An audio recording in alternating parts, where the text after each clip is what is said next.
लोग मुझसे पूछते हैं कि एक एग्ज़ाम निकालने के बाद लाइफ में क्या ही डिफरेंस आ जाता है, तो आज उसी के बारे में बात करूँगा। तो सोशल प्रेस्टीज, लाइफ में स्टेबिलिटी, रिकॉग्निशन, ये सब तो ऑफकोर्स आपको मिलता ही है, but for me the biggest change was कि आपको दूसरों की लाइफ में एक पॉजिटिव इम्पैक्ट क्रिएट करने की पावर मिलती है। कहते हैं कभी कभी जिंदगी में सब कुछ होते हुए भी दिल के अंदर एक खालीपन रह जाता है। अच्छी नौकरी, अच्छी तनख्वाह, सुरक्षित भविष्य, लेकिन फिर भी आत्मा संतुष्ट नहीं होती। और ये कहानी है उस युवक की जिसके लिए वर्दी की पुकार तनख्वाह से कई ज्यादा तेज थी।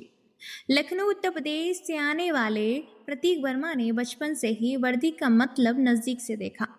एक माँ, उत्तर प्रदेश पुलिस में रेडियो सब इंस्पेक्टर, जो हर दिन यही सिखाती थी कि देश की सेवा कहीं नहीं जी जाती है। यहीं से जन्म हुआ एक सपने का, देश के लिए कुछ बड़ा करने का। एनआईटी रायपुर से पढ़ाई पूरी करने के बाद प्रतीक ने उड़ीसा में वेदांता एल्यूमिनियम एंड पावर में असिस्टेंट मैनेजर की नौकरी ज्वाइन की। सब कुछ ठीक था पर दिल नहीं। और फिर आया जिंदगी का सबसे कठिन फैसला, एक सुरक्षित कॉर्पोरेट नौकरी छोड़कर अनिश्चित अनुशासन और संघर्ष को चुनना।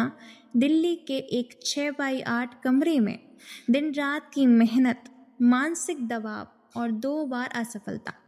दुनिया ने कहा तुम नहीं कर पाओगे, लेकिन उन्होंने सिर्फ एक बात मानी, कभी हार मत मानो। तीसरा प्रयास, इस बार तैयारी सिर्फ पढ़ाई नहीं थी, ये एक जीवन शैली थी। 7 से 8 घंटे का एकाग्र अध्ययन, नियमित रिवीजन और मॉक टेस्ट, हर दिन 1 घंटे की वर्कआउट।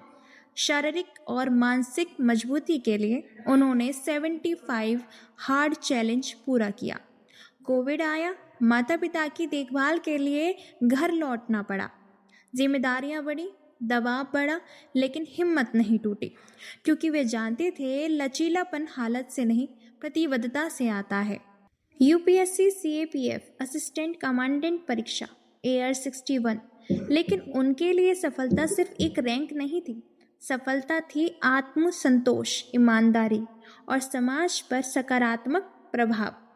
सफलता के बाद भी प्रतीक रुके नहीं, उन्होंने शुरू की यूनिफॉर्म कॉलिंग, एक निशुल्क मार्गदर्शन पहल, जहां आज यूट्यूब और टेलीग्राम पर 5000+ CAPF और CSE उम्मीदवार जुड़े हैं। मास्टर्स जवाहर नवोदय विद्यालय से, PhD इलाहाबाद विश्वविद्यालय से जारी। कॉलेज के दिनों में राज्य स्तर पर फुटबॉल और राष्ट्रीय स्तर पर हॉकी।